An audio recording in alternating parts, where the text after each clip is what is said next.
So there's still a lot of fear behind having high LDL levels or high blood cholesterol levels. But I wanted to do a video just talking about how our body actually regulates the production of cholesterol, because you know we actually do produce our own cholesterol in the body.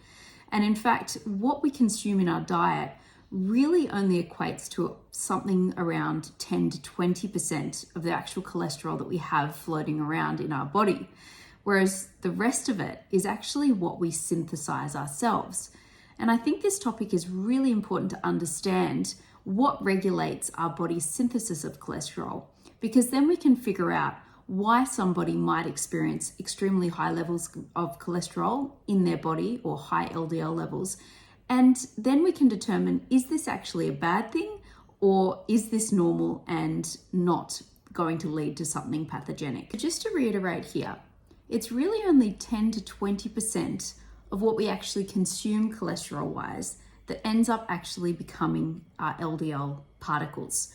Now, what we really need to understand here is that the majority of the cholesterol that's actually floating around in our blood as LDL is actually what our body has produced itself. And this occurs mainly within the liver. And cholesterol production is so important in the body for so many reasons that the body's regulation of cholesterol production is extremely heavily regulated. And there are a lot of mechanisms that we use to actually make sure that we don't ever really produce too much cholesterol and we don't end up producing too little. Now, like anything with ill health, of course, these mechanisms can get disrupted. But I want to explain the normal mechanisms by which we actually regulate cholesterol production and how much cholesterol actually ends up in our blood so that we can understand why it's so important. First, let's talk about the scenario in which your body has enough cholesterol. Either you've taken in enough in your diet and your body has produced enough. We need to down-regulate the production of cholesterol and possibly get rid of excess cholesterol that we don't need. So what the body will naturally do is it will start upregulating special enzymes within our hepatic cells in our liver. And basically what they're going to do is they're going to convert cholesterol into cholesterol sulfate. This is basically just where we're adding sulfate units to our cholesterol. Now, the reason this is important and it's very useful is because by adding this sulfate to the cholesterol, making it cholesterol sulfate, it makes that cholesterol much more able to be dissolved within liquid substances, like, for example, our urine or our feces. And this allows the cholesterol to then actually be excreted. Any excess that we don't need can then be excreted in the urine or the feces. So another interesting and useful mechanism that we use here when we have enough cholesterol is we can actually regulate a really important enzyme called HMG-CoA reductase. Does that sound familiar? If it sounds familiar, yes, it is involved in the cholesterol synthesis pathway usually. So this is a very special enzyme, and it's actually the rate-limiting step of cholesterol synthesis. Now, what's really interesting about HMG-CoA reductase is that we can actually use a special drug called statins to inhibit this enzyme. That's where you might have heard about HMG-CoA reductase before. But what's really interesting is when we have a lot of cholesterol, we actually end up converting a lot of this cholesterol to oxysterols, and that's just basically done by special oxidase enzymes. What's really interesting about this mechanism, though, is these oxysterols will actually inhibit HMG-CoA reductase, much like a statin would.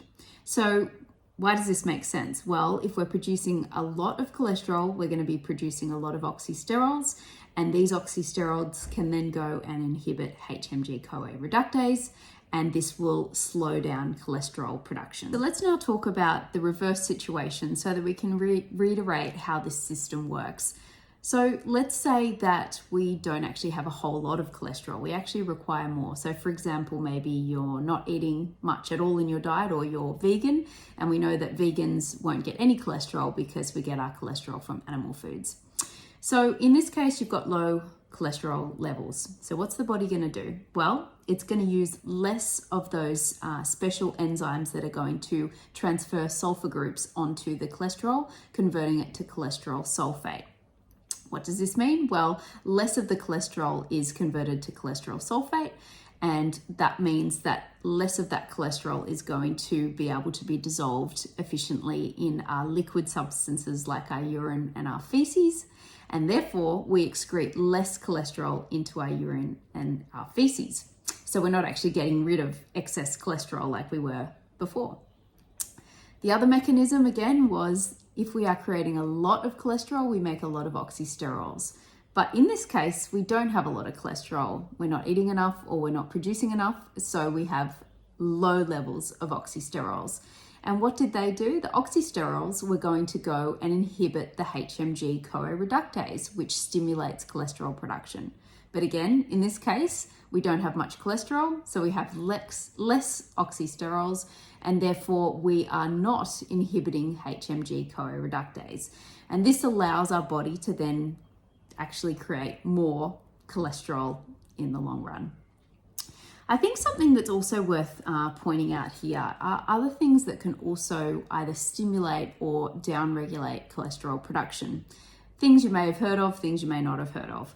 What's important to understand is that there are special hormones that are going to increase cholesterol production, and this is namely insulin. So when our insulin levels are high, because we have consumed a lot of carbohydrates, then we are going to stimulate cholesterol production. Another thing that's also going to stimulate cholesterol production, is mTOR. Now, you might have heard of mTOR. It's a building protein. So basically, when we want to stimulate the growth of tissues, we want to stimulate mTOR. So anything that's going to stimulate mTOR is going to also stimulate cholesterol production. What inhibits cholesterol production outside of what we've already talked about? Stress hormones. So epinephrine and norepinephrine are going to decrease cholesterol production.